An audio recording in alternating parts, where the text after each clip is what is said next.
Hello नमस्ते and very good morning to all the notebooks education for all channel पे आप सभी का स्वागत है। द हिंदू के आज के सेशन के साथ हम आ गए हैं। आज की क्लास लाइव नहीं है क्योंकि हम कुछ चेंजेस करने जा रहे हैं। बहुत जल्दी ही आपको कुछ सरप्राइजेस मिलने वाले हैं। हम जो डेली क्लास लेकर के आते हैं द हिंदू की एडिटोरियल और न्यूज़ वगैरह सब साथ में होता है, बट अभी हम 1-2 दिन में कुछ उसमें चेंजेस करने वाले हैं, तो एक और अच्छा वैल्यू एडिशन आपको मिलेगी। क्लासेस बहुत ज़्यादा लेंदी ना हो, बल्कि ना हो आपको बहुत ज़्यादा बर्डन फील ना हो, इसके लिए हम थोड़े बहुत कुछ चेंजेस करने वाले हैं। उसी से रिलेटेड अभी सेटअप में थोड़ा टाइम लग रहा है, तो 1-2 दिन में आपको एक बहुत जल्द सरप्राइज मिलने वाला है कुछ चीज़ों को लेकर के। फिलहाल आज जो है जितना भी टॉपिक है उसको हम डिस्कस कर लेते हैं। कोई भी टॉपिक, कोई भी न्यूज़ स्किप नहीं होनी चाहिए।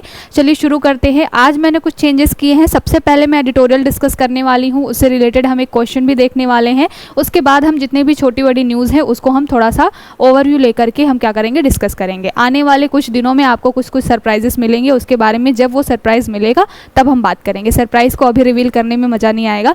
तो अभी फ़िलहाल आज जो है जितने भी क्लासेस हैं द हिंदू के उसको हम देख लेते हैं और क्या उनमें आई हुई है न्यूज़ वगैरह उसको हम देखते हैं। सबसे पहला टॉपिक हमारा किसके बारे में है, मल्टी ओमिक्स के बारे में है। मल्टी ओमिक्स बेसिकली एक टर्म है। इसमें क्या होता है, आपकी बॉडी में जैसे अलग अलग तरीके के ऑर्गेनिज्म होते हैं, उनका अलग अलग काम होता है, ठीक है। साथ के साथ में हमारी बॉडी में जीन्स होते हैं, टिश्यूज़ होते हैं, तो हर चीज़ का एक क्या होता है, जब भी कोई बीमारी होती है तो हर एक ऑर्गन का उसमें एक कॉन्ट्रीब्यूशन होता है। मल्टी ओमिक्स में बेसिकली इन्हीं सारे जितने भी अलग अलग तरीके के ऑर्गेनिज्म हैं आपकी बॉडी में, जैसे जीनोम हो गया, इन सब के बारे में स्टडी की जाती है।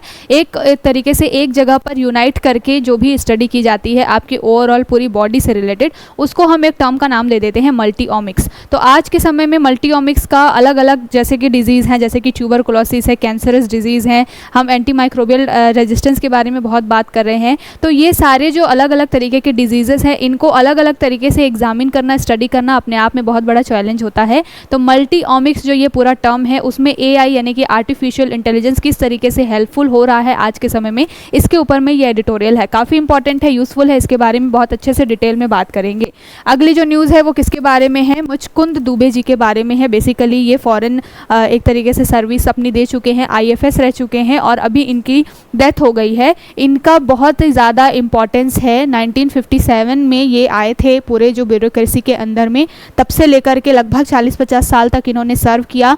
1990 में कोल्ड वॉर वगैरह जैसी स्थिति जब हुई थी, तभी भी IK गुजराल जी के साथ में इन्होंने बहुत ही इंपॉर्टेंट रोल अदा किया था। तो काफ़ी इंपॉर्टेंट एक चेहरा है ये मुचकुंद दुबे जी। इनका नाम आप याद रखिएगा, PCS वनडे एग्जाम्स में आपसे पूछा जा सकता है। और अभी इनकी रिसेंट में डेथ हो गई है, इसके बारे में छोटी सी न्यूज़ है। अगली जो बात है ये हाई कोर्ट से रिलेटेड है। बेसिकली अभी ओडिशा हाई कोर्ट ने स्कूल में जितने भी स्कूल के लेवल पे, डिस्ट्रिक्ट लेवल पे जो भी लोग हैं, एजुकेशनल जो भी काम कर रहे हैं, एडमिनिस्ट्रेटर्स जो हैं, उनको ये बोला गया है कि जितने भी ओडिशा में स्कूल्स हैं वहाँ पर एक अलग से सेफ्टी कमेटी बिठाई जाएगी और उस सेफ्टी कमेटी का काम ही यही होगा कि वो टाइम पे एग्जामिन करते रहें कि किसी भी स्कूल में कोई दीवार तो ख़राब नहीं है या कोई ऐसी बहुत ज़्यादा एक तरीके से बहुत पुराने कोई इंफ्रास्ट्रक्चर तो नहीं है। इसकी वजह से क्या होता है, कई बार आपने देखा होगा कि स्कूल की दीवार गिर जाती है और उसके नीचे बच्चे दब करके उनकी डेथ हो जाती है। तो इन सारी चीज़ों को बचाने के लिए और सेफ्टी और सिक्योरिटी बच्चों की इंश्योर करने के लिए जो ओडिशा हाई कोर्ट ने एक तरीके का इनिशिएटिव लिया है और कमेटी बनाने की बात की है, तो बहुत अच्छा एक एग्जाम्पल सेट हो सकता है। बाकी सारे स्टेट्स इसको फॉलो कर सकते हैं, इसके बारे में हम बात करेंगे, ठीक है। अगली जो न्यूज़ है वो तमिलनाडु से रिलेटेड है। कुछ दिन परसों ही शायद हमने इसको डिस्कस किया था कि तमिलनाडु जो है वहाँ पर जो गवर्नमेंट है वो सेंट्रल गवर्नमेंट से मांग कर रही है कि सेंसस जो है वो कास्ट बेस्ड सेंसस को कंडक्ट कराया जाए। तो इसको लेकर के अभी तमिलनाडु जो हाउस है उसमें एक तरीके से रेजोल्यूशन पास कराने की बात की गई थी। तो उसमें इंटरनल लेवल पे ही जो पक्ष और विपक्ष है उनके बीच में क्या मुद्दे निकल करके आए हैं और इसका क्या एंगल है पॉलिटिकल, इसके बारे में बात करेंगे। बेसिकली सेंसस जो है, मैंने कई बार बताया हुआ है कि सेंसस कंडक्ट कराने की जिम्मेदारी जो होती है वो सेंट्रल गवर्नमेंट की होती है। जनगणना जो है वो सेंट्रल लिस्ट में आता है और सेंट्रल गवर्नमेंट ही सेंसस कंडक्ट करवाती है। बट यहाँ पर जो कास्ट सर्वे की बात हो जा रही है वो स्टेट गवर्नमेंट भी करवा सकती है। तो इसको रिलेटेड क्या मुद्दा है, क्या कॉन्फ्लिक्ट है, इसके बारे में हम बात करेंगे और क्यों तमिलनाडु नहीं कर पा रहा है इसको, इसके बारे में भी हम बात करेंगे, ठीक है। अगली जो न्यूज़ है वो USA से लेकर के है। USA criticize India's report on religious freedom. तो रिलीजम को लेकर के, रिलीजियस फ्रीडम को लेकर के यूएसए ने इंडिया को क्रिटिसाइज़ किया है। बेसिकली एक रिपोर्ट निकल के आई है जिसमें बताया गया है कि इंडिया में जो है वो धार्मिक कट्टरता बहुत ज़्यादा बढ़ रही है, और जो एक तरीके से बोला जाता है कि जो बाकी धर्म के लोग हैं इंडिया में, उनको कहीं ना कहीं, जो कि माइनॉरिटीज़ हैं, उनको सप्रेस किया जा रहा है। तो इससे रिलेटेड यूएसए ने ये हमारे बारे में चीज़ें बोली हैं। अब यहाँ पर किसी अदर कंट्री को कितना राइट है किसी के मुद्दे में, इंटरनल मुद्दे में बोलने के लिए या नहीं है, इसके बारे में क्या होगा कि जो गवर्नमेंट है हमारी वो उसको रिप्लाई बैक करेंगे और फिर यहाँ से चीज़ें नई तरीके की निकल करके आएंगी। तो इसको और डिटेल में डिस्कस करेंगे। आज जो है वो दिल्ली का मौसम थोड़ा सा सुहाना है, लेकिन पावर कट बहुत ज़्यादा हो रहा है, इस वजह से क्लास बहुत ज़्यादा देर से रिकॉर्ड हो पा रही है और लाइव क्लास हम ले नहीं पा रहे हैं क्योंकि बीच बीच में पावर कट बहुत ज़्यादा हो रहा है। तो I hope you all don't mind. और आज जो है क्लासेस हमने पूरी जो इन्फॉर्मेटिव क्लास रखी है, आज मैंने कुछ भी एडिशनल डाटा नहीं शामिल किया हुआ है, इन्फॉर्मेटिव क्लास है। जितने भी आज की न्यूज़ है उससे आप गो थ्रू हो जाएंगे। बाकी कल परसों में हम जो नई चीज़ें चेंजेस करने वाले हैं वो तो आपको पता चली जाएगा। तो स्टे कनेक्टेड विद अस। हम डेली ये कोशिश करते हैं कि किस तरीके से ज़्यादा इम्प्रूव कर पाएँ, आपके लिए ज़्यादा अच्छा कंटेंट लेकर के आएँ। इस फील्ड में हमारा काम, रिसर्च हमेशा चलता रहता है। ठीक है, तो चलिए शुरू करते हैं। अगला जो टॉपिक है वो देख लेते हैं। अगला जो टॉपिक है, अभी हमने कल देखा था कि लोकसभा में रिजोल्यूशन एक तरीके से इमरजेंसी को लेकर के पास हुआ। जैसे ही ओम बिरला जी हमारे अध्यक्ष बने, लोकसभा स्पीकर बने, उन्होंने इमरजेंसी पे एक रिजोल्यूशन पास किया और बेसिकली वो निंदा था एक तरीके से इमरजेंसी के समय में जो पूरी कंडीशन हुई थी उसके लिए। एक तो बोलना चाहिए कि निंदा प्रस्ताव की तरह ही उन्होंने इस चीज़ को रखा कि जब ये इमरजेंसी लगी थी तो डेमोक्रेसी किस तरीके से डिस्ट्रॉय हुई थी इंडिया में, और फिर उन्होंने कांग्रेस के ऊपर में एलिगेशंस लगाए वगैरह वगैरह। तो पॉलिटिकल इशू अलग है, बाकी ये थोड़ी सी जो न्यूज़ है इसके बारे में हम बात करेंगे। अगला जो है, कॉफ़ी का इम्पोर्ट एक्सपोर्ट जो है वो हमारे यहाँ से बहुत ज़्यादा बढ़ गया है यूरोपियन कंट्रीज़ के अंदर में। इससे रिलेटेड एक न्यूज़ आई हुई है, तो हम यहाँ पर देखेंगे कि यूरोप के लिए इंडिया की क्या इतनी इंपॉर्टेंस है कॉफ़ी के फील्ड में, या फिर कॉफ़ी का जो पूरा मार्केट है उसमें इंडिया किस तरीके से एक्सेल कर रहा है और वर्ल्ड वाइड लेवल पे कितनी पोजीशन होल्ड कर रहा है इंडिया, अगर हम बात करें एक्सपोर्ट के मामले में, साथ के साथ में अगर प्रोडक्शन के मामले में। तो इसको रिलेटेड हम क्या करेंगे, अच्छे से इसको डिस्कस करेंगे क्योंकि यहाँ से आपके लिए क्वेश्चन बन सकता है। साथ के साथ हम बात करेंगे कि इंडिया में 2 ब्रांड की कॉफ़ियाँ सबसे ज़्यादा एक तरीके से प्रोड्यूस होती है और कहाँ पर, किन स्टेट्स में सबसे ज़्यादा इसका उत्पादन किया जाता है। तो काफ़ी इन्फॉर्मेटिव ये डाटा होगा यहाँ पर। अगली जो न्यूज़ है वो क्या है, how well is India tapping it's roof top solar potential. तो यहाँ पर रूफ टॉप सोलर पोटेंशियल जो है RSP या फिर RTP बोला जाता है इसको, तो रूफ टॉप RTS, तो रूफ टॉप जो सोलर पोटेंशियल है, इससे क्या हो रहा है, इंडिया किस तरीके से इसमें इमरजेंस हासिल कर रहा है, इसके बारे में हम बात करेंगे एडिटोरियल के थ्रू, और इससे रिलेटेड हम एक क्वेश्चन भी देखेंगे। Basically roof top solar potential कहने का क्या मतलब है, आपने जगह जगह पर देखा होगा, स्पेशली जब आप ट्रेन वगैरह से ट्रेवल करते हैं तो आपने देखा होगा कि कई सारे स्टेट्स में बड़े बड़े जो ज़मीन होती है, खाली ज़मीनें होती हैं, वहाँ पर आपको सोलर पैनल दिखाई देते हैं। साथ के साथ आप यहाँ पर देखेंगे तो कई ऐसे छतें होती हैं, कई ऐसे घर होते हैं जो अपने घर के ऊपर में सोलर पैनल लगा करके रखे होते हैं, सो दैट जो सनलाइट है वो डायरेक्ट उनके पास में पहुंचे सोलर पैनल पे और फिर वहां से इलेक्ट्रिसिटी जनरेट होती है। तो इसको लेकर के आज एक बहुत ही अच्छा एडिटोरियल है, इसके थ्रू हम बात करेंगे कि किस तरीके से गवर्नमेंट का जो एक तरीके से ऑब्जेक्टिव है, हमने बात की है कि 500 गीगावाट तक हमको रिन्यूएबल एनर्जी जनरेट करनी है, उसमें सोलर एनर्जी और साथ के साथ रूफ टॉप एनर्जी कितना कंट्रीब्यूट कर सकता है, गवर्नमेंट की कौन कौन सी स्कीम्स चल रही हैं और क्या वे फॉरवर्ड हो सकते हैं इन चीज़ों को बढ़ाने के लिए। तो ये एडिटोरियल काफ़ी अच्छा है, इससे रिलेटेड हम एक क्वेश्चन भी करेंगे UPSC मेंस में जो पूछा गया है। ठीक है, अगली जो न्यूज़ है वो बात कर रहा है किसके बारे में, India looking at potential institutional reform emit Pannun. तो इसके बारे में USA से रिलेटेड है, USA और इंडिया को लेकर के ये भी पूरी न्यूज़ है। तो ये पूरे टॉपिक्स है जिसके ऊपर में हमें आज डिस्कशन करना है। ठीक है, तो चलिए शुरू करते हैं, एक एक करके सारे टॉपिक्स को हम देख लेते हैं कि क्या आज जो है इंपॉर्टेंट चीज़ें हैं आई हुई द हिंदू में और कैसे डिस्कस करना है। तो सबसे पहले बात हम करेंगे, आज मैंने बताया कि स्टार्टिंग में ही हम एडिटोरियल डिस्कस कर रहे हैं, सो दैट एडिटोरियल बेसिकली किस लिए होता है, आपका जो समझ है, एनालिटिकल अप्रोच है, उसको बिल्ड करने के लिए होता है। ठीक है, और जब भी आपसे मेंस आंसर राइटिंग में पूछा जाता है तो फैक्चुअल जो भी आप न्यूज़ पढ़ते हैं वो आपका PT के लिए होता है, कि अगर आपने कोई टॉपिक पढ़ा, लोकसभा के बारे में आप पढ़ रहे हैं, स्पीकर के बारे में पढ़ रहे हैं, वो ज़्यादा आपको हेल्प कहाँ पर करेगा, प्रीलिम्स के लेवल पे। मेंस के लेवल में हेल्प करेगा जब भी आपको इंट्रो वगैरह लिखना लिखना है, तो अगर मान लीजिए लोकसभा के स्पीकर से रिलेटेड कोई क्वेश्चन आ गया है तो आप इंट्रो में उसमें चीज़ें मेंशन कर देंगे कि आर्टिकल 93 के तहत अध्यक्ष का पद होता है, किस तरीके से इलेक्शन किन लोगों के बीच में से उनको चुना जाता है, इस तरीके से। बट फैक्चुअल डाटा ज़्यादा से ज़्यादा आपको प्रीलिम्स में हेल्प करता है, और एडिटोरियल्स जो होते हैं वो सबसे ज़्यादा आपको मेंस में हेल्प करते हैं आपकी एक एनालिटिकल समझ को इम्प्रूव करने के लिए। साथ के साथ में जब आप इंटरव्यू में जाते हैं तो इंटरव्यू में भी आपका एनालिटिकल अप्रोच ही देखा जाता है कि आप किसी टॉपिक को किस तरीके से समझते हैं। तो इसलिए अब से हम यही करने वाले हैं कि एडिटोरियल जो है हम सबसे पहले उसको बहुत ही तसल्ली के साथ में डिस्कस करने वाले हैं, और उससे रिलेटेड डेली एक मेंस का क्वेश्चन भी हम करने वाले हैं। ठीक है, तो चलिए शुरू करते हैं।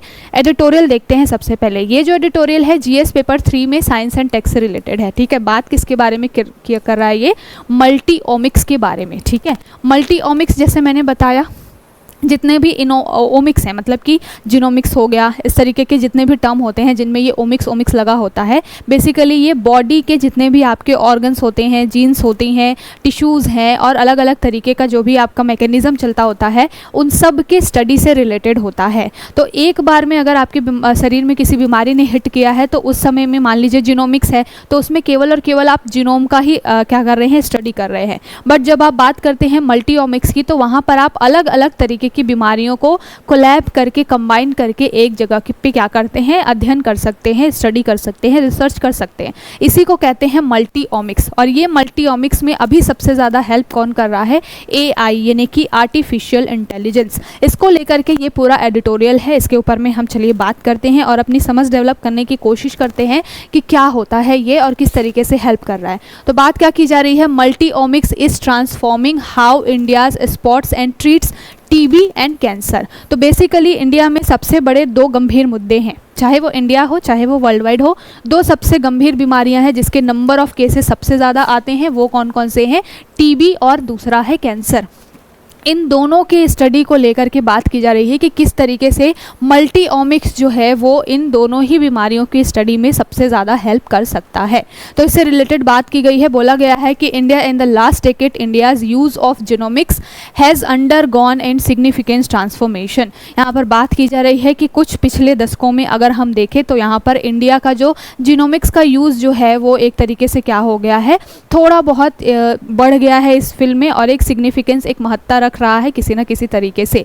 और ये जो जीनोमिक्स है बेसिकली अलग अलग बीमारियों के अध्ययन के लिए आपको बहुत ज़्यादा हेल्प करता है। जीनोमिक्स आपका DNA मालूम है आपको कि जीन्स वगैरह आपकी बॉडी में होते हैं और ये DNA के इस तरीके से संरचना होती है। इसके ऊपर में आपको मॉलिक्यूल दिखाई देंगे, 4 तरीके के बेस जिनको बोला जाता है, एडेनिन, थायमिन, साइटोसिन, गुआनिन, इस तरीके से होते हैं। ये एडेनिन होता है, थायमिन होता है, गुआनिन होता है और साइटोसिन होता है। तो इस तरीके के 4 आपको जीनोम दिखाई देते हैं जिनसे मिलकर के ये सारी चीज़ें बनती हैं, और इनसे ही जब इनका बेसिस का जो कंपाइलेशन करते हैं तो आपकी बॉडी में DNA एक तरीके से फ्रेम होता है, और हर व्यक्ति का DNA होता है वो दूसरे से अलग होता है।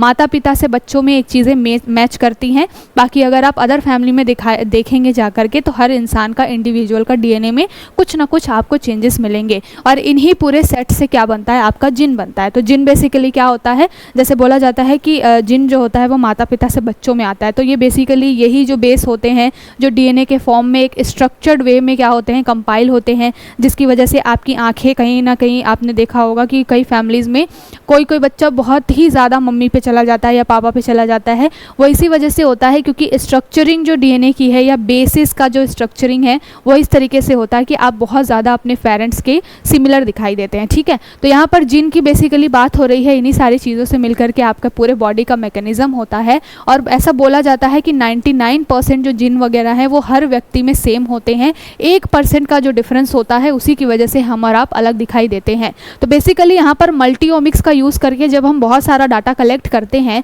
तो जहाँ पर 99% सिमिलैरिटीज़ हैं, तो अगर आप मान लीजिए कि आप 100 लोगों का डाटा जो है वो कलेक्ट कर रहे हैं, 100 लोगों में 99% जो जीनोम के लेवल पे, जीन्स के लेवल पे जो सिमिलैरिटीज़ हैं, तो अगर आप 100 लोगों के डाटा कलेक्ट करके किसी बीमारी का रिसर्च करते हैं, अध्ययन करते हैं, तो आपको एक ओवरव्यू मिल जाएगा कि इसी तरीके के कुछ सिम्टम्स जो होंगे वो हर व्यक्ति में होंगे, और इसी तरीके से इस बीमारी को या फिर किसी भी डिजीज़ को क्या किया जा सकता है, एक तरीके से क्योर किया जा सकता है। ठीक है, तो इसके बारे में बात करने के लिए ये पूरा मल्टीओमिक्स जो टर्म है ये बहुत चर्चा में रहा है अभी फ़िलहाल, और अभी जनवरी 2024 में ही बायोटेक्नोलॉजी बायोटेक्नोलॉजी डिपार्टमेंट जो है, डिपार्टमेंट ऑफ बायोटेक्नोलॉजी जो है, उन्होंने इसी बार जनवरी 2024 में क्या किया, एक तरीके से 10,000 सैंपल्स को कलेक्ट किया और 10,000 सैंपल्स को कलेक्ट करके क्या किया उन्होंने, मल्टीओमिक्स के थ्रू में एक तरीके से ट्यूबरकुलोसिस, कैंसर और भी जैसे कि एंटी माइक्रोबियल रेजिस्टेंस है, इन सब से रिलेटेड अलग अलग बीमारियों के बारे में 10,000 सैंपल को कलेक्ट किया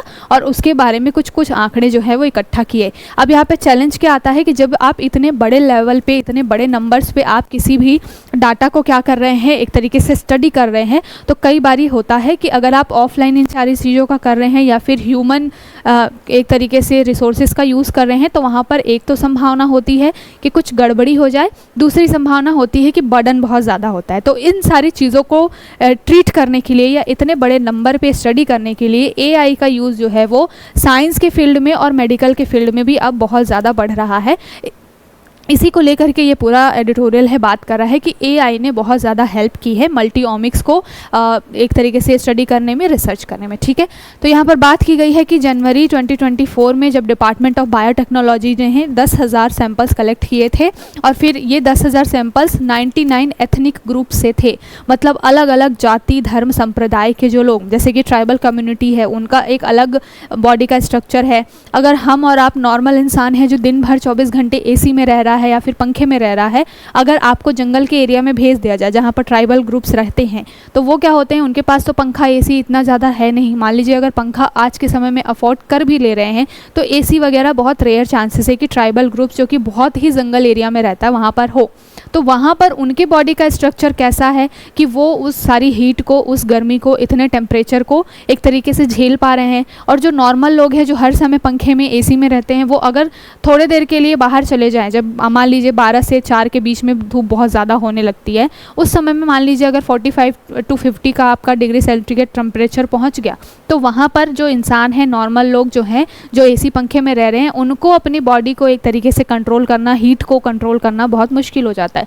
तो 99 जो अलग अलग एथनिक ग्रुप्स है उनकी सैंपलिंग ली गई और उसके बीच में क्या एक तरीके से रिलेशन है या उनमें किस तरीके के चेंजेस हो रहे हैं, इसके बारे में ये पूरा अध्ययन किया गया, जिसको मल्टीओमिक्स बोला जाता है। ठीक है, और यहाँ पर चीज़ें अलग अलग तरीके की निकल के आई। ये जो सैम्पलिंग है वो डिपार्टमेंट ऑफ बायोटेक्नोलॉजी ने की। फिर CSIR ने भी 2020 में यानी कि 2020 में 1008 इंडिविजुअल्स का डाटा कलेक्ट किया था और इस तरीके से कुछ रिसर्च करके वो लेकर के आए थे। 1008 जो एक तरीके से अलग अलग व्यक्तियों का यहाँ पर डाटा कलेक्ट किया गया था 2020 में। तो इस तरीके से आप देखेंगे कि 2020 में जहाँ पर 1000 लोगों की सैम्पलिंग की जा रही थी, 2024 में ये सैम्पलिंग 10,000 लोगों की गई है। और जैसे ही जिस स्पीड से हमारी इकोनॉमी है बढ़ रही है और पॉपुलेशन भी बढ़ रहा है, साथ के साथ में ये जो डिजीज़ेस हैं इनका खतरा भी बढ़ रहा है, तो हमको ज़रूरत पड़ेगी कि ज़्यादा से ज़्यादा क्या हो, बड़े नंबर पे हम सैम्पलिंग को इकट्ठा कर पाए और ज़्यादा से ज़्यादा लोगों के बारे में हम उनके डिजीज़ेस, उनकी बॉडी में किस तरीके के चेंजेस हो रहे हैं, कौन सी दवाई उनके ऊपर काम करेगी नहीं करेगी, इसके बारे में हम क्या कर सके, डाटा कलेक्ट कर सके। तो इसको लेकर के ये पूरा जो है वो एडिटोरियल है। बेसिकली यहाँ पर मल्टीओमिक्स क्या है मैंने ये बता दिया, और मल्टीओमिक्स के फील्ड में अभी एआई है वो आर्टिफिशियल इंटेलिजेंस किस तरीके से हेल्प कर रहा है, इसके बारे में हमने बात की है।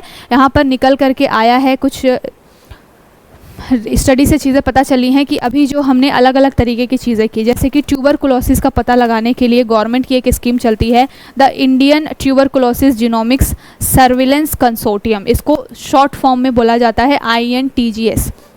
तो ये जो है ट्यूबरकुलोसिस जीनोमिक्स सर्विलेंस जो कंसोर्टियम है, ये बेसिकली ट्यूबरकुलोसिस का अध्ययन करता है। जिन व्यक्तियों के अंदर में टीबी है उनके जीन्स का अध्ययन करता है और फिर वहाँ से चीज़ें निकाल करके लेके आता है कि किस वजह से बीमारियाँ हो रही है और कौन सी दवाई इसमें कारगर हो रही है या फिर नहीं हो रही है। ये बात हुई टीबी के बारे में। अगर हम बात करें, एक जो है बच्चों के अंदर में डिसऑर्डर होता है जिसको बोला जाता है प्रेजेट। ठीक है, ये बेसिकली जो है प्रेजेट, इसको शॉर्ट फॉर्म में बोला जाता है। ये भी क्या है, एक तरीके के रेयर जिन डिसऑर्डर है। तो रेयर जिन जो डिसऑर्डर है ये बेसिकली छोटे बच्चों के अंदर में होता है। जब भी बच्चा जो जन्म लेता है, जन्म के साथ ही उसकी बॉडी में कुछ ऐसी अनुवांशिक गतिविधियाँ इस तरीके की हो जाती है, एक्टिविटीज़ इस तरीके की हो जाती हैं कि कोई बच्चा जो है वो मेंटली एबनॉर्मल हो जाता है, या फिर बात कर लीजिए वो जब जन्म लेता है तो जन्म से ही विकलांग हो जाता है। इस तरीके के जीनोम के लेवल पे ही बच्चे के अंदर में क्या हो जाती हैं, बीमारियाँ हो जाती हैं।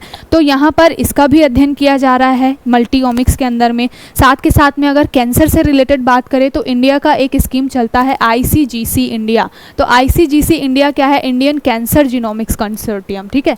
तो यहाँ पर ICGC यानी कि क्या है? ये इंडियन कैंसर जीनोमिक्स कंसोर्टियम, ये किसके बारे में अध्ययन करता है कि क्या कारण है जिसकी वजह से कैंसर के मामले इतने ज़्यादा बढ़ रहे हैं, उसको कैसे क्योर कर सकते हैं, रोक सकते हैं, और उसमें कौन सी दवाइयाँ वगैरह कामगार हो सकती हैं, कौन से वैक्सीन वगैरह कुछ इसके लिए बनाए जा सकते हैं क्या। जैसे हमने बात की है कि सर्विक्स का जो कैंसर होता है महिलाओं में बहुत ज़्यादा होता है, तो उसके लिए ही अर्ली एज में 12 to 14 की एज से ही बच्चियों को वो इंजेक्शन दिया जाएगा, अगर वैक्सीन जो है वो दी जाएगी तो आगे चल के सर्विक्स से रिलेटेड कैंसर की संभावनाएं कम हो जाएंगी। तो इस तरीके के अलग अलग बीमारियों को लेकर के अलग अलग लेवल पे, अलग अलग नंबर्स पे, लोगों के नंबर्स, कहीं पर 1008 की सैंपलिंग की जा रही है, कहीं पर 10,000 लोगों की सैंपलिंग की जा रही है।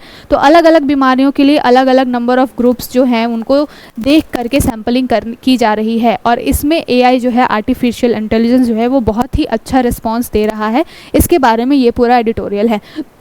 तो अगर आपसे मान लीजिए पूछा जाए कि AI का यूज़ कहाँ कहाँ पर है, तो आप साइंस के क्षेत्र में जब बताएंगे कि साइंस के क्षेत्र में AI यानी कि आर्टिफिशियल इंटेलिजेंस का बहुत ज़्यादा रोल है, एक तरीके से हेल्प है, तो आप यहाँ पर ये मेंशन कर सकते हैं कि किन किन फील्ड में ये हेल्प हो रही है। तो आप ट्यूबरकुलोसिस के लिए बता सकते हैं गवर्नमेंट का INTGS प्रोग्राम, साथ के साथ में आप बता सकते हैं जो मैंने बात की यहाँ पर रेयर जो जीनोमिक्स प्रोग्राम है, प्रीडेज जिसको बोला जा रहा है। कैंसर के लिए मैंने बता दिया ICGC प्रोग्राम। तो इस तरीके के प्रोग्राम्स को भी आप मेंशन कर सकते हैं और फिर बता सकते हैं कि इस फील्ड में AI यानी कि आर्टिफिशियल इंटेलिजेंस बहुत अच्छा काम कर रहा है, ठीक है। यहाँ पर एक जो रिसर्चर हैं उन्होंने बताया है, एक तरीके से आंकड़ा दिया है कि अभी हम जो भी चीज़ें करते हैं, मान लीजिए कोई भी डाटा कलेक्ट करते हैं या फिर सिक्वेंसिंग वगैरह हम करते हैं, तो उसकी जो यील्डिंग है वो 5 गीगावाट की है। यानी कि 5 गीगावाट डाटा जो है, जब हम किसी सैंपलिंग को इकट्ठा करते हैं तो 5 गीगावाट का अगर डाटा है, उसकी यील्डिंग जो है, उसका जो प्रोसेसिंग जो है वो AI की वजह से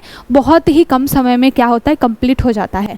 तो AI साथ के साथ में ML यानी कि मशीन लर्निंग, ये दोनों ही चीज़ें जो हैं वो मल्टीओमिक्स में बहुत ज़्यादा हेल्प कर रही हैं, इसके बारे में बात की गई है। और इसकी वजह से हम क्या कर सकते हैं, ज़्यादा से ज़्यादा हम सैंपलिंग इकट्ठा कर सकते हैं बड़े बड़े ग्रुप्स की, बड़े बड़े लेवल पे, ठीक है। तो ये इससे रिलेटेड ये पूरा आर्टिकल था, साइंस से रिलेटेड है। और जब भी आपसे पूछा जाए कि AI का यूज़ हम कहाँ कहाँ पे कर रहे हैं, आपको मालूम है अलग अलग डिफरेंट सेक्टर्स में हम इसका यूज़ कर रहे हैं। साइंस के पर्टिकुलर सेक्टर में या फिर हेल्थ के सेक्टर में हम किस तरीके से इसका यूज़ कर रहे हैं, इससे रिलेटेड ये एक तरीके से न्यूज़ है, ठीक है। आई होप आपको समझ में आया होगा। साइंस से रिलेटेड ये एडिटोरियल था। अब चलते हैं दूसरा, GS पेपर 3 से ही रिलेटेड है। इसको आप इकोनॉमी में ही क्या कर सकते हैं, रिलेट कर सकते हैं। बेसिकली बात किसके बारे में की जा रही है, रिन्यूएबल एनर्जी, और उसमें भी किसके बारे में, सोलर एनर्जी के बारे में, ठीक है। तो सोलर एनर्जी के बारे में क्या बात की जा रही है कि जिस तरीके से हमने टारगेट रखा हुआ है कि बाय 2030 हमें क्या कर लेना है, 500 गीगावाट रिन्यूएबल एनर्जी जो है वो जनरेट करने लेनी है। रिन्यूएबल एनर्जी यानी कि नवीकरणीय ऊर्जा। नवीकरणीय ऊर्जा कहने का क्या मतलब, ऐसी एनर्जी जिसको हम बार बार जनरेट कर सकते हैं। जैसे कि कोयला है, वो रिन्यूएबल नहीं है। क्यों नहीं है, क्योंकि पहले तो हज़ारों सालों में वो कोयला ज़मीन के अंदर दब दब के बनता है, और उसके बाद जब उससे एक तरीके से जब हम एनर्जी जनरेट करते हैं तो एक तो कोयला भी धीरे धीरे ख़त्म होता है, और दूसरा जो पर्यावरण है उसको बहुत ही ज़्यादा क्या होता है, नुकसान भी होता है। बट अगर हम बात करें रिन्यूएबल एनर्जी की, यानी कि नवीकरणीय ऊर्जाओं की, जो कि हम सोलर से, विंड से, साथ के साथ में वाटर से, बड़े बड़े पावर प्रोजेक्ट लगाते हैं हम, टरबाइन को घुमा करके जो हम इलेक्ट्रिसिटी जनरेट करते हैं पानी के थ्रू। तो इस तरीके के जो रिन्यूएबल एनर्जी के सोर्सेज हैं उससे हम जो बिजली जनरेट करते हैं, एक तो ये जो चीज़ें हैं वो ख़त्म नहीं होंगी। विंड जो है, हवा बहना ख़त्म नहीं होगा, एटलीस्ट अरबों सालों तक तो नहीं होगा। साथ के साथ में सूर्य जो है वो अपना रोशनी देना ख़त्म नहीं करेगा, अनटिल एंड अनलेस कोई चमत्कार ही हो जाए, कोई ऐसी चीज़ हो जाए कि ब्रह्मांड ही ख़त्म हो जाए। तो ये सारी चीज़ें जो हैं वो लंबे समय तक चलती रहती हैं, और आपके पास में हमेशा ये ऑप्शंस अवेलेबल रहते हैं कि आप इनके थ्रू एनर्जी जो है वो जनरेट कर सकते हैं। तो इन्हीं सारी चीज़ों के ऊपर ज़्यादा फोकस देने की अभी हम बात कर रहे हैं। जैसे कि हमारा टारगेट है कि 2070 तक हमें क्या करना है, नेट ज़ीरो कार्बन एमिशन करना है ना। और नेट ज़ीरो कार्बन एमिशन के लिए भी हमें क्या ज़रूरत है, रिन्यूएबल एनर्जी पे बहुत ज़्यादा फोकस देने की ज़रूरत है, क्योंकि अभी हम जो कोयले से एनर्जी जनरेट करते हैं उसमें बहुत ज़्यादा क्या होता है, एनवायरमेंटल इश्यूज़ निकल करके आते हैं, पॉल्यूशन वगैरह के केसेस बहुत होते हैं। ठीक है, तो बेसिकली आज जो ये एडिटोरियल है वो किसके बारे में बात कर रहा है, how well is India stepping it's roof top solar potential. तो इंडिया जो है वो रूफ टॉप का जो सोलर पोटेंशियल है उसका वो कितना यूज़ कर पा रहा है, इससे रिलेटेड ये डाटा है और ये एडिटोरियल है, काफ़ी अच्छा है। एक एक करके इसके सारे पॉइंट्स को समझते हैं।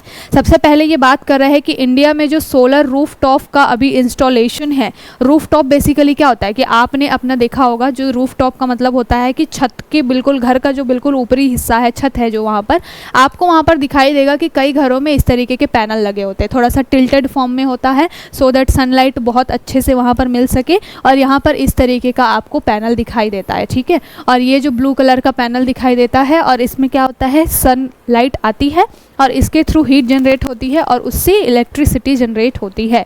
तो यहाँ पर बात की जा रही है कि अगर हमने बहुत सारे स्कीम्स चला रखे हैं और उस स्कीम की वजह से रूफ टॉप सोलर जनरेशन कितना हो रहा है, अभी फ़िलहाल 2.9 गीगावाट का उसमें इंक्रीमेंट देखा गया है। यानी कि इंडिया में जो हाउस होल्ड हैं वो अपने घर की छतों पर सोलर रूफ टॉप वगैरह लगा करके लगभग 2.99 गीगावाट की जो है एनर्जी जो है वो जनरेट कर रहे हैं। सबसे पहले बात की जाए कि ये जो है अभी एक्सपांड होकर के अब टोटल कितना बढ़ गया है। अगर हम बात करें कि RTS यानी कि रूफ टॉप इंस्टॉलेशन के तहत, रूफ टॉप सोलर इंस्टॉलेशन के तहत हम अभी फ़िलहाल कितना ओवरऑल बिजली जनरेट कर पा रहे हैं, तो 11.87 गीगावाट जो है वो हम बिजली अभी फ़िलहाल में जनरेट कर पा रहे हैं। टारगेट जो हमारा है रूफटॉप का वो बहुत लंबा है, कैपेसिटी हमारी अच्छी खासी है, जनरेशन अभी थोड़ा कम है, इसके बारे में बात की जा रही है। पहली बात तो ये, तो यहाँ पर अभी फ़िलहाल हम 11.87 गीगावाट का जो है वो जनरेशन कर पा रहे हैं रूफटॉप। ये जो घर की छतों के ऊपर में ये जो चीज़ें लगी होती हैं उसके थ्रू हम अकेले 11.87 यानी कि लगभग 12 गीगावाट का जो हम पावर जनरेशन कर रहे हैं। ठीक है, और उसमें इस साल इंक्रीमेंट देखा गया है 3.99 का। इनिशियल स्टेज में ये जो टारगेट है वो रखा गया था कि 7 गीगावाट हो जाए और 7 गीगावाट से अब हम थोड़ा सा 7 पॉइंट समथिंग था, अभी वहाँ से हमने 2.99 का और इंक्रीमेंट कर लिया है और ये लगभग अब 11.87 के करीब में पहुँच गया है। ठीक है, अगर बात की जाए कि ये जो रूफ टॉप प्रोग्राम है क्या, तो ये जो है पहली बात तो इनिशिएट कब लिया गया था, कब शुरू किया गया था, तो ये रूफ टॉप सोलर कैपेसिटी जो प्रोग्राम है इसको शॉर्ट फॉर्म में RTS कह रहे हैं, मैं बार बार अब इसको RTS ही कहूँगी। ठीक है, तो रूफ टॉप जो सोलर कैपेसिटी प्रोग्राम है इसकी शुरुआत कब की गई थी, 2010 में। 2010 में इसका नाम क्या था, Jawaharlal Nehru national solar mission. तो Jawaharlal Nehru national solar mission के नाम से 2010 में ही ये चीज़ें शुरू की गई थी। जब ये शुरू किया गया था तब इसका टारगेट क्या रखा गया था, 20 गीगावाट जो है सोलर एनर्जी जो है इस रूफ टॉप की मदद से हमें जनरेट करनी है, ऐसा टारगेट रखा गया था। तो 2010 में ये जो टारगेट था वो बहुत ही कम रखा गया था, क्योंकि उस समय में इससे रिलेटेड रिन्यूएबल एनर्जी पे इतना ज़्यादा भी फोकस नहीं था। उस समय में हमारे पास इंफ्रास्ट्रक्चर की रिसोर्सेज की कहीं ना कहीं पे कमी थी, इसलिए टारगेट रखा गया था 20 गीगावाट का जब 2010 में जवाहरलाल नेहरू सोलर मिशन आया था तब। ठीक है, कि हम क्या करेंगे, जितना भी हम रिन्यूएबल एनर्जी जनरेट करेंगे एटलीस्ट उसमें से 20 गीगावाट जो है हम इस रूफ टॉप सोलर एनर्जी के थ्रू क्या करेंगे, हम जनरेट करेंगे। ठीक है, लेकिन फिर आगे जब ये चीज़ें बढ़ी तो इसको समय समय पर रिवैम्प किया गया। 2010 से 13 में उसमें कुछ चेंजेस हुए, फिर 13-17 में, फिर 17 से 22 में, और 2015 में हमने क्या किया, इस 20 गीगावाट को हमने बढ़ा करके क्या कर दिया, 100 गीगावाट कर दिया। बहुत इंपॉर्टेंट है, याद रखिएगा कि 2010 में हमने इसको 20 गीगावाट रखा था, 5 साल में इंक्रीमेंट करके टारगेट हमने क्या कर दिया, 2015 में हमने ये टारगेट कर दिया कि अब हम 100 गीगावाट जो है वो रिन्यूएबल एनर्जी जो है वो सोलर एनर्जी किस तरीके से जनरेट करेंगे, रूफ टॉप का मदद करके, रूफ टॉप पे अपना पैनल लगा करके करेंगे। ठीक है, तो 2015 में ये जो टारगेट है वो 100 गीगावाट का पहुँच गया। अभी आप अगर बात करेंगे कि दिसंबर 2022 तक केवल और केवल 7.5 गीगावाट का ही टारगेट हम रीच कर पाए थे, और इस बार 24 में हमें आने में हमें अभी सिर्फ 3 गीगावाट का ही हम क्या कर पाए हैं, इसमें इम्प्रूवमेंट कर पाए हैं। अभी भी जो 2010 में टारगेट लिया गया था 20 गीगावाट का, उससे भी हम काफ़ी पीछे हैं, और जो 100 गीगावाट का टारगेट 15 में लिया है उससे तो हम बहुत ही ज़्यादा पीछे हैं।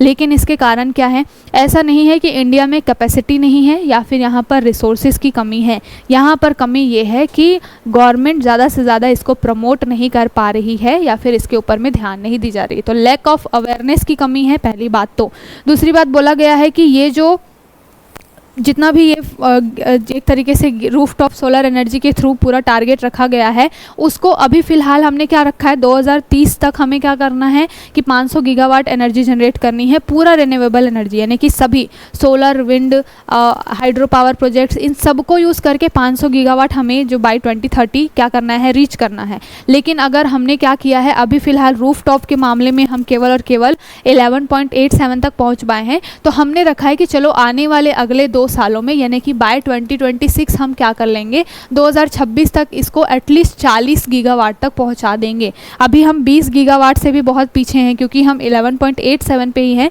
तो हमने टारगेट रखा है कि चलो आने वाले 2 सालों में, यानी 2026 तक हम एटलीस्ट इसको क्या कर सकते हैं, 40 गीगावाट तक पहुंचा सकते हैं। ये केवल और केवल रूफटॉप सोलर कैपेसिटी के बारे में बात हो रही है, ठीक है, कंफ्यूज नहीं होना है। और ये हमने पूरा टारगेट रखा है कि बाय 2030 हम लगभग 100 गीगावाट जो है एनर्जी जनरेशन ये रूफटॉप पे पैनल वगैरह लगा करके करेंगे, ठीक है। तो ये पूरा टारगेट है। अब बात की जा रही है कि इसमें स्टेट्स जो हैं, अलग अलग राज्य जो हैं, वो किस तरीके से हेल्प कर सकते हैं। तो अगर कैपेसिटी की बात की जाए तो 3 हमारे स्टेट्स ऐसे हैं जो बहुत ही ज़्यादा कैपेसिटी रखते हैं ये जो सोलर एनर्जी है और रूफटॉप एनर्जी है उसको जनरेट करने में। सबसे पहला तो आता है गुजरात अच्छा काम भी कर रहा है, दूसरा है महाराष्ट्र और तीसरा है राजस्थान। राजस्थान में भी बहुत अच्छी खासी कैपेसिटी है, लेकिन अभी गुजरात जो है वो सबसे ज़्यादा है रूफटॉप का जनरेशन कर रहा है, रूफटॉप सोलर कैपेसिटी जनरेट कर रहा है। और इसका कारण क्या है, क्योंकि गुजरात की गवर्नमेंट ने गांव वगैरह के लेवल पे बहुत ज़्यादा लोगों को प्रमोट किया है, इसके ऊपर अवेयरनेस के लिए काफ़ी खर्च किया है, जगह जगह पे पैनल सेटअप लगे हुए हैं। इस वजह से गुजरात जो है रूफटॉप के मामले में सबसे ज़्यादा सोलर एनर्जी निकाल करके लेकर के आ रहा है। बट हमारे पास पोटेंशियल महाराष्ट्र में भी बहुत ज़्यादा है, राजस्थान में भी बहुत ज़्यादा है। साथ के साथ में अगर बात करें कि साउथ इंडिया के जो स्टेट्स हैं, केरला, तमिलनाडु, यहाँ पे भी काफ़ी पोटेंशियल है, क्योंकि जनरली ये सारे एरियाज़ ऐसे हैं जहाँ पर आपको साल भर गर्मी सबसे ज़्यादा दिखाई देगी। गुजरात में ठंड बहुत कम पड़ती है, राजस्थान में ठंड बहुत कम पड़ती है, साउथ में केरला, कर्नाटक चले जाइए, वहाँ पर भी आपको लगभग जो पूरा मौसम है वो गर्मी वाला ही दिखाई देता है, ठंड का मौसम जो है वो काफ़ी कम रहता है यहाँ पर। तो ये पूरे एरियाज़ ऐसे हैं जहाँ पर आप सोलर एनर्जी को ज़्यादा से ज़्यादा एक तरीके से प्रोड्यूस कर सकते हैं, और उसमें भी रूफटॉप एनर्जी का सबसे अच्छा खासा रोल हो सकता है, ठीक है। क्योंकि पॉपुलेशन वाइज भी आप देखेंगे तो ये लोग बहुत ज़्यादा हैं। आप गुजरात की बात कर लीजिए, महाराष्ट्र, राजस्थान महाराष्ट्र तो पॉपुलेशन वाइज हैं ही काफ़ी अच्छे, और यहाँ पर अलग अलग जितने भी घर होंगे वहाँ पर घर की छतों पर भी आप पैनल और सेटअप लगा देते हैं, तो काफ़ी ज़्यादा रूफटॉप सोलर जो आप क्या कर सकते हैं, जनरेट कर सकते हैं, ठीक है। तो इसके बारे में बात की गई है। दूसरी बात बोली गई है कि और किस तरीके से ग्रो हो सकता है। अभी फ़िलहाल ग्रो क्यों नहीं हो रहा है, क्योंकि इस फील्ड में रिसर्च की कमी है, इन्वेस्टमेंट की कमी है, टेक्नोलॉजी की कमी है, इसलिए, और साथ के साथ में अवेयरनेस, मोटिवेशन की कमी है। इन सारी चीज़ों की वजह से हम इतना ज़्यादा कैपेसिटी तो रख रहे हैं, लेकिन फिर भी हम उतने ज़्यादा जनरेट नहीं कर पा रहे हैं सोलर एनर्जी। अगर बात की जाए कि हमारी कैपेसिटी कितनी है, तो अभी हमारी जो कैपेसिटी है वो लगभग 300 यूनिट्स हम ऐसा है कि जो हाउस होल्ड हैं वो केवल और केवल अकेले 300 यूनिट तक जनरेट कर सकते हैं। लेकिन हाउस होल्ड अभी जनरेट कितना कर पा रहे हैं, 2 किलोवाट तक, यानी कि 2 kW तक ही एक तरीके से जनरेट कर पा रहे हैं। मतलब कि बात की जा सकती है कि हमारे पास कैपेसिटी बहुत ज़्यादा है, लेकिन उसके मामले में हमारा जो एक तरीके से प्रोडक्शन है, या फिर एक तरीके से कहना चाहिए कि हम कितना पावर जनरेट कर पा रहे हैं, ये अभी थोड़ा सा कम है, ठीक है। तो इसको लेकर के बात की गई है। कैपेसिटी के मामले में हम काफ़ी हैं, ऐसा नहीं है कि हमारे पास में कैपेसिटी नहीं है, लेकिन उसके ऊपर थोड़ा सा अवेयरनेस बढ़ाने की, इंसेंटिव देने की, इस तरीके की ज़रूरतें हैं। तो यहाँ पर वही वे फॉरवर्ड दिया गया है कि किस तरीके से गवर्नमेंट इस सारी चीज़ों को ठीक कर सकती है। तो यहाँ पर बात की गई है, पहली बात तो कि आपको सबसे पहले क्रिएटिव अवेयरनेस दिखानी है, ठीक है। आपको अवेयरनेस क्रिएट करनी है लोगों के अंदर में कि लोग ज़्यादा से ज़्यादा घर की छतों पे ये रूफटॉप पैनल सेटअप जो है वो कर पाएँ। दूसरी बात ये है कि यहाँ पर हाउस होल्ड को एक तरीके से ये जो पूरा सेटअप लगाने का खर्चा जो है वो थोड़ा सा ज़्यादा होता है, और जो गरीब आबादी है गाँव वगैरह के लेवल पर वो इतना ज़्यादा एक तरीके से अफोर्ड नहीं कर सकती है। तो गवर्नमेंट से ये भी चीज़ें एक्सपेक्ट की जा सकती हैं कि जो ये रूफटॉप का सेटअप है उसका जो खर्च है वो कम से कम कर दिया जाए, सब्सिडी वगैरह ज़्यादा से ज़्यादा दी जाए, सो दैट लोग क्या करें अपने यहाँ पे छतों पे इस तरीके की चीज़ों को क्या कर पाए, लगा पाएँ। दूसरी बात यह है कि जो भी बैंकिंग कंपनियाँ या फिर नॉन बैंकिंग कंपनियाँ जैसे कि NBFC वगैरह है, उनके थ्रू गवर्नमेंट क्या करे, ये जो हाउस होल्ड है उनको इंसेंटिव दिलाए, उनके थ्रू सब्सिडाइज रेट पे एक तरीके से लोन वगैरह प्रोवाइड करा जाए, सो दैट ये जो अवेयरनेस की चीज़ें हैं वो और फैलेंगी और ज़्यादा से ज़्यादा लोग मोटिवेट होंगे रूफटॉप अपने सेटअप जो है वो छत पे लगाने के लिए, ठीक है।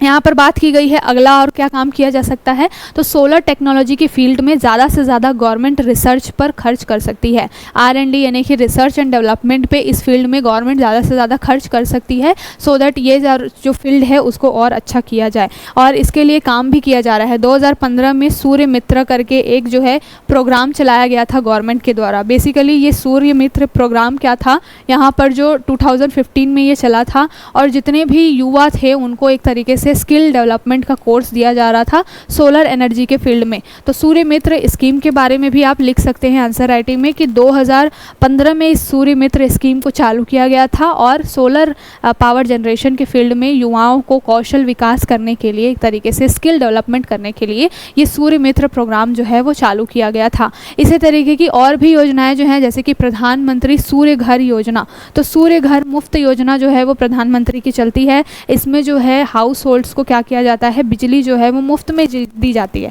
तो 300 यूनिट जो बिजली है वो इस योजना के तहत में लगभग फ्री दी जाती है, प्रधानमंत्री सूर्य घर मुफ्त बिजली योजना। तो इस तरीके की चीज़ें हैं। जब भी आप मान लीजिए कि आप क्या कर रहे हैं, गवर्नमेंट जो है वो फ्री में बिजली दे रही है, तो ऐसा तो है नहीं कि जो पावर जनरेशन करने वाली कंपनियां हैं उनको फ्री में ही बिजली उन्होंने उत्पादित कर दिया होगा, उनको तो उनका कॉस्ट देना पड़ता ही है। तो इसकी वजह से बहुत ज़्यादा लॉस होता है।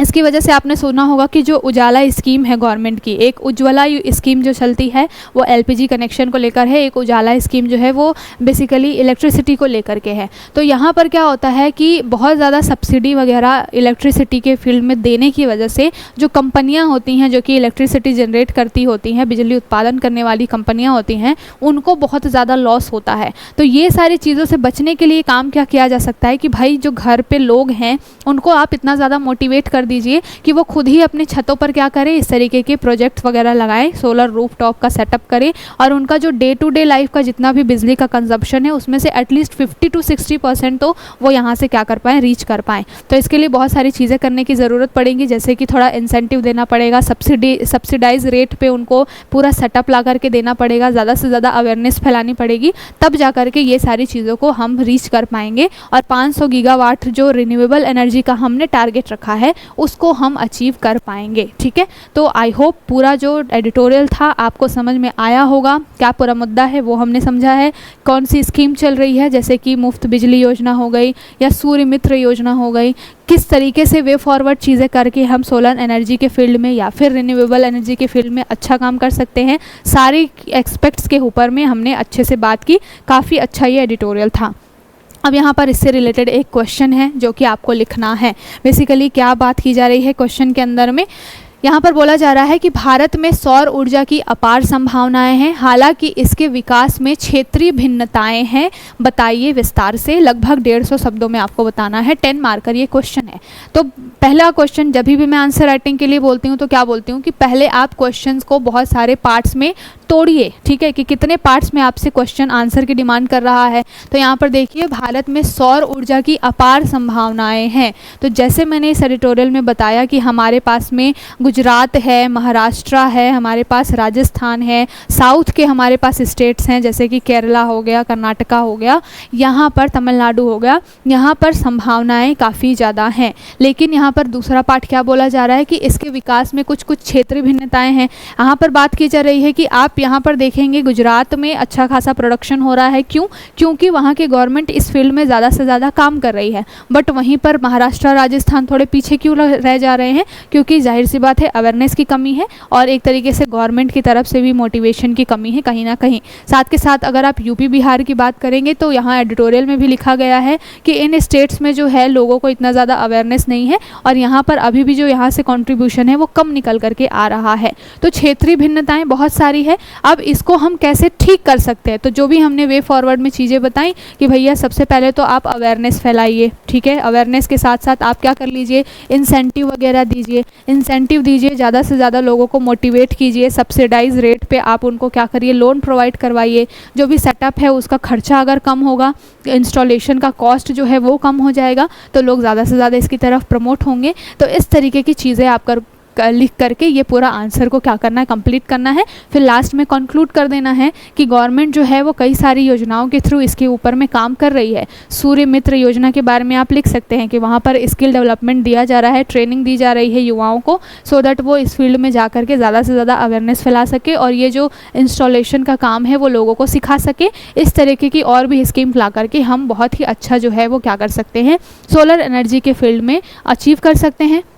इंट्रो में आप लिख सकते हैं कि हमारा टारगेट जो है 500 गीगावाट जो है क्या है, टारगेट है। उसमें से 100 गीगावाट हम अकेले जो है वो सोलर एनर्जी जनरेट करने वाले हैं और रूफटॉप वगैरह की वजह से रूफटॉप सेटअप लगा करके हम ये सारी चीज़ें करने वाले हैं। तो इस तरीके से आप इंट्रो में थोड़ी बहुत चीज़ें बता दीजिए, आपका एम क्या है, विज़न क्या है इंडिया का। फिर आप बता दीजिए कि भाई सौर ऊर्जा की कैसी अपार संभावनाएँ हैं हमारे पास में, क्योंकि हमारे यहाँ कुछ ऐसे स्टेट्स हैं, कोस्टल एरियाज़ में हैं जहाँ पर आपको वर्ष भर गर्मी दिखाई देती है, सनलाइट अच्छी खासी मिलती है, तो हमारे पास यहाँ पर एक तरीके से संभावनाएं बहुत सारी है। फिर आप दूसरा पार्ट बता दीजिए कि क्षेत्रीय भिन्नताएं किस तरीके की है। अलग अलग स्टेट जो है वो एक तरीके से इंफ्रास्ट्रक्चर की कमी या मोटिवेशन की कमी की वजह से थोड़े पिछड़ रहे हैं। फिर आप बता दीजिए कि गवर्नमेंट इसमें क्या काम कर सकती है और फिर बता दीजिए कि भाई काम हो रहा है और डेफिनेटली इसमें और अच्छा काम हो पाएगा। तो इस तरीके से पूरा जो आपका आंसर है वो कंपाइल हो जाएगा और एक बहुत अच्छा जो है एक तरीके से इम्पैक्टफुल आंसर आप लिख पाएंगे और नंबर गेन कर पाएंगे, ठीक है। साथ के साथ आपकी खुद की एनालिटिकल अप्रोच तो बिल्ड हो ही रही है।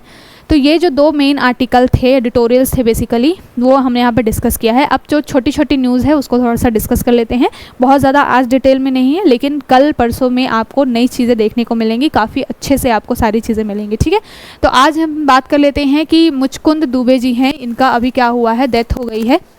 और ये जो बेसिकली फॉरेन सर्विस में थे, इंडियन फॉरेस्ट सर्विस में थे और ये फॉरेन जो सेक्रेटरी रह चुके हैं, जो हिंदी में कहा जाता है विदेश सचिव, तो ये विदेश सचिव रह चुके थे। और 1990 टू 1991 में कोल्ड वॉर वाली सिचुएशन चल रही थी पूरे जो अरब कंट्रीज़ वगैरह में, तो उसमें इन्होंने बहुत ज़्यादा इंपॉर्टेंट रोल अदा किया था और इंडिया का बाकी देशों के साथ में एक तरीके से अच्छे संबंध स्थापित करने में इन्होंने हेल्प की थी। आई.के. गुजराल जी के साथ में मिलकर के ये काम किए हैं। बहुत बड़े बड़े लेवल पे जो नेता थे हमारे यहाँ पे, चूँकि 1957 से ही ये एडमिनिस्ट्रेशन में आ गए थे, तो उस समय जवाहरलाल नेहरू, इंदिरा गांधी, इन सभी के साथ में इन्होंने काम किया हुआ है। तो काफ़ी एक वरिष्ठ एक तरीके से क्या ब्यूरोक्रेट थे। अभी इनकी डेथ हो गई है। तो नाम इम्पॉर्टेंट है, मुचकुंद दुबे, याद रखिएगा। आपसे इनके बारे में क्वेश्चन पूछा जा सकता है कि ये किस फील्ड से रिलेटेड थे, तो आपको पता होना चाहिए कि ये एक प्रशासनिक अधिकारी थे, IFS थे, ठीक है। तो यहाँ पर छोटा सा ये न्यूज़ है, इसके बारे में आपको डिस्कस किया।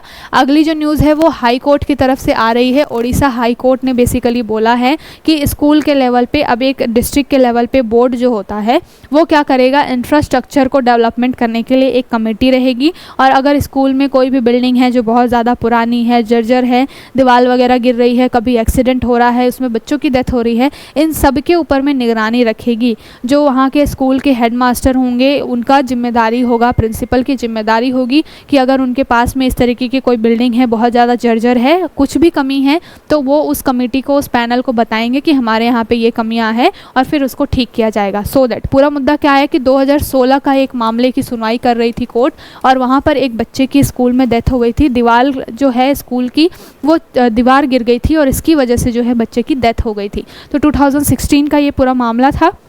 उसमें फिर कंपनसेशन देने की बात हुई थी, फिर गवर्नमेंट ने जो है कंपनसेशन दिया था, फैमिली तो एक तरीके से रिजॉल्व हो गया मैटर। बट ये जो है आगे भविष्य में ना हो इस तरीके की चीज़ें, इसको लेकर के ओडिशा हाई कोर्ट ने बहुत ही अच्छा एक इनिशिएटिव लिया है। अब इसको आप कहीं पर भी एग्जाम्पल में सेट कर सकते हैं। जब आप एजुकेशनल फील्ड में डेवलपमेंट की बात करते हैं, आप एग्जाम्पल दे सकते हैं कि इंफ्रास्ट्रक्चर डेवलपमेंट भी बड़ी चीज़ होती है, और इस तरीके की दुर्घटनाओं को बचाने के लिए ओडिशा हाई कोर्ट ने ऐसा इनिशिएटिव लिया है। और ओडिशा में डिस्ट्रिक्ट एजुकेशनल ऑफिसर जो है वो इस तरीके की चीज़ों को करेंगे, एक कमेटी बैठेगी। तो ये बहुत ही अच्छा एग्जाम्पल है जिससे बाकी स्टेट्स भी क्या कर सकते हैं, सीख सकते हैं। ठीक है, तो इसको ध्यान में रखिएगा।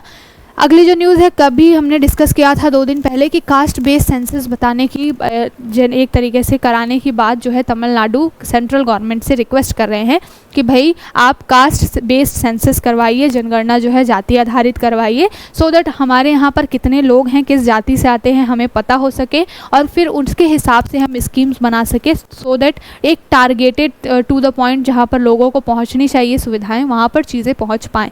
तो इसको लेकर के ये पूरा मुद्दा निकल करके आया है। अब यहाँ पे ही जब इन्होंने अपने ही विधानसभा के अंदर में रेजोल्यूशन को पास कराने की कोशिश की, तो अपोजिशन पार्टी ने एक तरीके से विरोध किया कि भाई आप क्यों ड्रामा कर रहे हो, अगर आपको कास्ट बेस्ड सेंसस कंडक्ट करवाना ही है तो आप खुद भी तो करवा सकते हो, क्योंकि स्टेट को भी परमिशन है कि एटलीस्ट वो सर्वे करवा सकते हैं। अगर उनको जनगणना नहीं करवानी है तो कास्ट सर्वे जो है, जिस तरीके का बिहार ने किया वैसा ही स्टेट भी करवा सकता है। तो फिर आप सेंट्रल गवर्नमेंट से इतनी रिक्वेस्ट क्यों कर रहे हो, आपको चाहिए तो आप खुद से ही कर लो। तो फिर तमिलनाडु गवर्नमेंट का ये स्टैंड है कि यहाँ पर कलेक्शन ऑफ स्टैटिक्स एक्ट है 2008 का, तो कलेक्शन ऑफ स्टैटिक्स एक्ट जो 2008 का है उसमें कुछ चीज़ें, कुछ प्रोविजंस इस तरीके के मेंशन है कि अगर तमिलनाडु जो है वो इस तरीके का सेंसस कंडक्ट करवाने जाएगा तो फिर गवर्नमेंट, सेंट्रल गवर्नमेंट उनके ऊपर में रोक लगा देगी, स्टे लगा देगी। इस वजह से वो मांग कर रहे हैं कि भाई जो गवर्नमेंट है, सेंट्रल गवर्नमेंट, वो खुद ही कास्ट बेस्ड सेंसस करवा दे।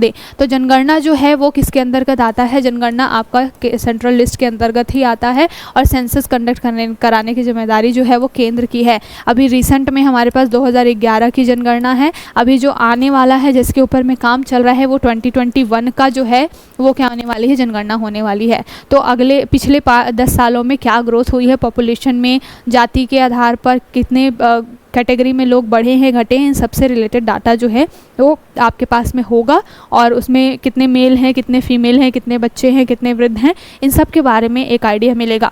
बेसिकली सेंसस करवाना इसलिए ज़रूरी होता है कि आपको मालूम होता है कि आपकी सोसाइटी में कौन कौन से ग्रुप्स हैं, कौन सा ग्रुप ज़्यादा है, कौन सा ग्रुप कम है। अगर बच्चे ज़्यादा है, युवा ज़्यादा है, तो उनके ऊपर में ज़्यादा एक तरीके से क्या किया जाएगा, फोकस दिया जाएगा, उनसे रिलेटेड स्कीम्स आएंगी, चाहे वो एजुकेशनल हो, चाहे वो आपकी जॉब के लेवल पे हो, स्किल के लेवल पे हो। अगर आपके यहाँ पर वृद्ध बहुत ज़्यादा है तो फिर उनको किस तरीके से लेकर के चलना है, पेंशन से रिलेटेड स्कीम्स आएंगी, उनकी लाइफ बेटर हो सके, हेल्थ वगैरह। महिलाएं ज़्यादा है तो उनको किस तरीके से एम्पावर करना है। तो जब भी सेंसस कंडक्ट कराया जाता है तो उसका उद्देश्य यही होता है कि अलग अलग एरिया में आपके पास कितनी पॉपुलेशन है आपको पता होगा, तभी आप एक बेटर स्कीम जो है वो बना करके ला पाएंगे। तो इससे रिलेटेड ये पूरी न्यूज़ है, इसको हमने डिस्कस किया हुआ है पहले भी।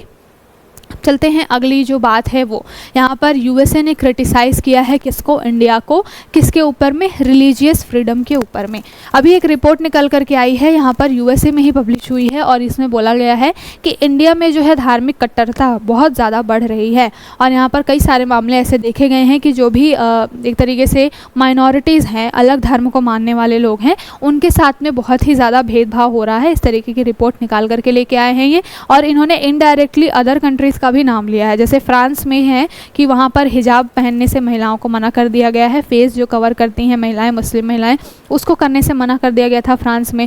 फ्रांस तो बहुत ही ज़्यादा सेक्युलर है। आपको यूपीएससी में क्वेश्चन भी पूछा जाता है कि भारत का जो सेक्युलरिज्म है, धर्मनिरपेक्षता है या पंथ निरपेक्षता, वो फ्रांस की पंथ निरपेक्षता से किस तरीके से अलग है। तो फ्रांस तो हाईली सेक्युलर है, वहाँ पर कोई भी धर्म नहीं है, एक तरीके से गवर्नमेंट किसी भी धर्म को प्रमोट नहीं करती है। तो वहाँ का कॉन्सेप्ट थोड़ा सा अलग है। इंडिया का कॉन्सेप्ट ऐसा है कि धर्म के मामले में हस्तक्षेप नहीं करते हैं हम, सभी को अपने अपने धर्म को अपने हिसाब से जीने की आज़ादी है। लेकिन फ्रांस का ऐसा है कि वहाँ पर अगर कैथोलिक है, चर्च है, वहाँ पर भी रेगुलेशन गवर्नमेंट लगा सकती है। बाकी सारे जो भी अलग अलग धर्म को लोग के मानने वाले हैं उनके खिलाफ भी, उनके लिए भी प्रोविजंस गवर्नमेंट करती रहती है फ्रांस में। तो यहाँ पर जो यूएसए है वो किसी के इंटरनल मुद्दे में किस तरीके से बोल सकता है, नहीं बोल सकता है, इसको लेकर के ये पूरा मुद्दा है। अभी डेफिनेटली इंडिया इंडिया की तरफ से कुछ ना कुछ रिप्लाई बैक जाएगा, ये इशू थोड़ा सा बढ़ेगा और फिर इसके बारे में बात की जाएगी। बेसिकली ये छोटी सी न्यूज़ है कि रिपोर्ट निकल करके इस तरीके से आई है कि इंडिया में इस तरीके की चीज़ें चल रही हैं। आगे बात की जाए, बहुत ही इंपॉर्टेंट है, कल ओम बिरला जी जो फिर से बन गए हैं स्पीकर, बनना ही था इनको स्पीकर, क्योंकि गवर्नमेंट जो कांग्रेस है उन्होंने पहले ही बोल दिया था कि हम अपोज नहीं कर रहे हैं ओम बिरला जी का, बस हम डेमोक्रेसी जो है वो बची रहे इसके लिए अपना एक उम्मीदवार खड़ा कर रहे हैं। हारना जीतना ये तो बात की बात है, और सबको मालूम था कि ओम बिरला जी को ही बनना था एक तरीके से स्पीकर। तो बिल्कुल 10 मिनट के 15 मिनट के अंदर अंदर ध्वनि मत से ये सारा चीज़ें पास हो गया और ये बन गए फिर से स्पीकर। जैसे ही स्पीकर बने उन्होंने रिजोल्यूशन लाया, किसको लेकर के, इमरजेंसी को लेकर के, क्योंकि कल वो दिन था जब 1975 में इमरजेंसी वाली कंडीशन लगी हुई थी, तो उसकी वजह से एक निंदा जो है वो की है किन्होंने, ओम बिरला जी ने। तो ये जो इशू है थोड़ा सा खिंच गया, फिर इमरजेंसी वाला टॉपिक कि उस समय में बहुत सारे हमारे राइट्स जो है उसको क्या कर दिया गया था, ख़त्म कर दिया गया था। 42nd कॉन्स्टिट्यूशनल अमेंडमेंट करा दिया गया था और उसमें एक तरीके से इसको मिनी कॉन्स्टिट्यूशन भी बोला गया था, क्योंकि कई सारे प्रोविजंस जो है वो इसमें चेंज कर दिए गए थे। उसके बाद फिर जो जनता दल की सरकार आई थी उन्होंने 44th कॉन्स्टिट्यूशनल अमेंडमेंट किया था, और ये जो 42nd कॉन्स्टिट्यूशनल अमेंडमेंट में जितनी सारी ख़राब चीज़ें थी उन सबको एक तरीके से हटाया गया था। ठीक है, तो इमरजेंसी वाला जो पूरा वो एरा था वो इतिहास में बिल्कुल जाना जाएगा। उसकी वजह से इंदिरा गांधी जी को भी बहुत ज़्यादा ही एक तरीके से क्रिटिसाइज़ करने वाले लोगों की संख्या भी काफ़ी है, तो उसको निकल के ये सारी चीज़ें हुई हैं। हम बहुत बार टॉपिक डिस्कस कर चुके हैं कि किस तरीके से लोकसभा अध्यक्ष का चुनाव होता है, सारी चीज़ों को हमने पिछले 2 दिनों में अच्छे से डिटेल में डिस्कस किया है। ठीक है, तो आई होप अब इसके ऊपर में और ज़्यादा डिस्कशन करने की ज़रूरत नहीं है।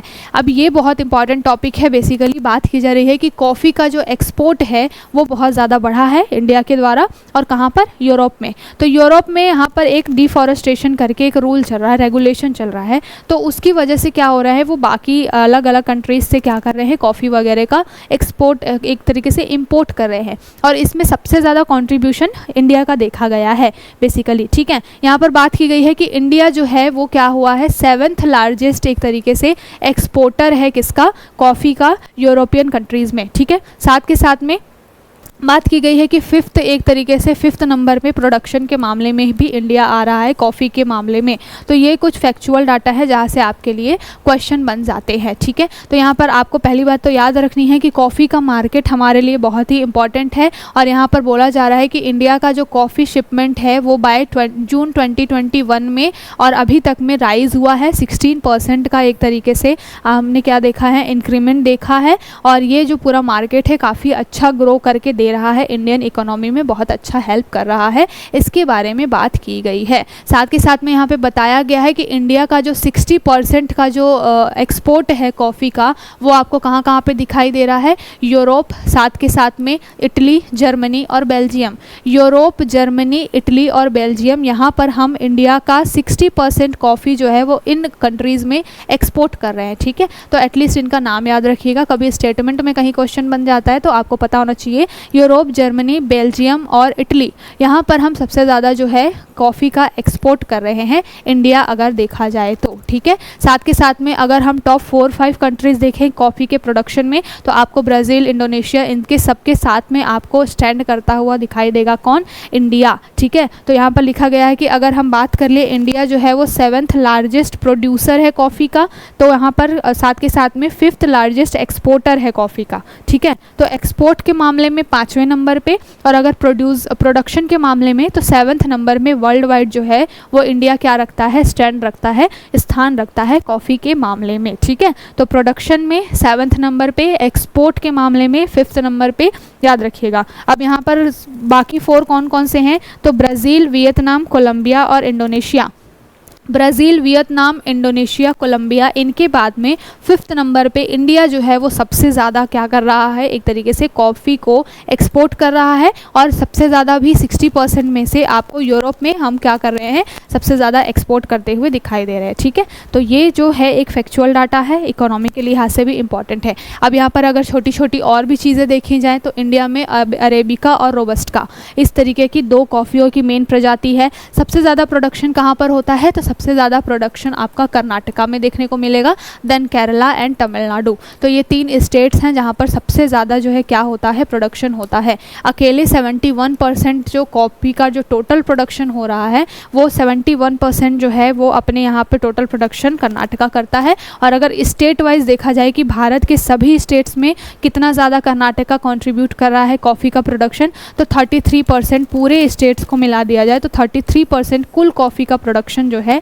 वो कर्नाटका अकेले कर ले रहा है। ठीक है, और अगर उसके यहाँ पे मूल किस चीज़ का सबसे ज़्यादा उत्पादन किया जा रहा है इसके बारे में देखा जाए तो कर्नाटका में मूल रूप से 71% ज़्यादा से ज़्यादा यानी कि कॉफ़ी का ही उत्पादन हो रहा है। ठीक है, तो आई होप कोई भी कन्फ्यूजन नहीं हुआ होगा। यहाँ पर 2-4 फैक्चुअल चीज़ें थी जिसके बारे में हमने बात की कि हम इंडिया में, अगर इंडिया जो है अगर बात की जाए विश्व के लेवल पे तो 7th हम लार्जेस्ट प्रोड्यूसर हैं कॉफ़ी के, और अगर एक्सपोर्ट की बात है तो 5th नंबर पे हम कॉफ़ी का एक्सपोर्ट करते हैं after Brazil, Colombia, Vietnam and Indonesia. ठीक है, और फिर अगर बात की जाए स्टेट्स के लेवल पे तो कर्नाटका में सबसे ज़्यादा, उसके बाद में केरल और फिर तमिलनाडु। साउथ इंडिया के जितने भी स्टेट्स हैं वहाँ पर सबसे ज़्यादा कॉफ़ी जो है वो क्या की जाती है, उत्पादित की जाती है। ठीक है, तो ये था आज का जो पूरा टॉपिक। क्लासेस लेट हुई हैं इस वजह से हमने बहुत ज़्यादा डिटेल में उसको डिस्कस नहीं किया है, लेकिन जितने भी इंपॉर्टेंट टॉपिक्स थे कहीं ना कहीं छूट ना जाएं इसलिए हम आपके लिए वीडियो लेकर के आए हैं। 1-2 दिनों में कुछ चेंजेस मिलेंगे आपको, उसके लिए तैयार रहिएगा। तब तक के लिए अपना ध्यान रखिए, फिर मिलेंगे नए टॉपिक्स के साथ में। तब तक के लिए शुक्रिया, bye bye and take care.